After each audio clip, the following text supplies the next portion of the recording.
नहमदहु व नसल्ली अला रसूलिल करीम अम्मा बाद। हिंदुस्तान के एक साहब ने पूछा है कि ईद उल फित्र में चांद की सूरत हाल क्या है? मुझे बताइए, मुझे छुट्टी बुक करानी है।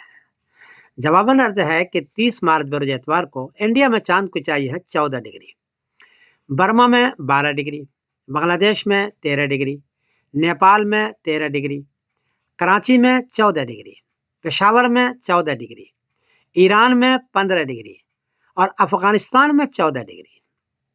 चांद 10 डिग्री में नजर आता है, यहाँ 10 डिग्री से ज्यादा है, 12 और 14 है। और चांद की उम्र हो चुकी है 26 घंटे 25 मिनट। इसलिए 30 मार्च बरोज एतवार को इस सारे खित्ते में चांद नजर आएगा और 31 मार्च बरोज पीर को ईद उल फित्र होगी इंशाअल्लाह। अलबत्ता चांद बारीक होगा, छोटा होगा। कहीं भी चांद नजर आ जाए तो उसको ले लीजिएगा, इसलिए कि आसमान पर चांद 26 घंटे 25 मिनट का मौजूद है। इत्तलान अर्ज कर दूं कि सऊदी अरबिया का जो मुल्क का कैलेंडर है उसमें 30 मार्च बरोज एतवार को ईद उल फित्र लिखी हुई है। वहाँ 29 मार्च की शाम को 1 डिग्री चांद है और उम्र है 4 घंटे 37 मिनट।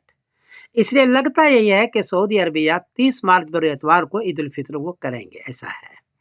बहरहाल इंडिया वालों का तो 31 मार्च बरोज पीर को ईद उल फित्र है। इस एतबार से अपनी छुट्टी बुक कराएं और मुझे भी दुआ में याद रखें।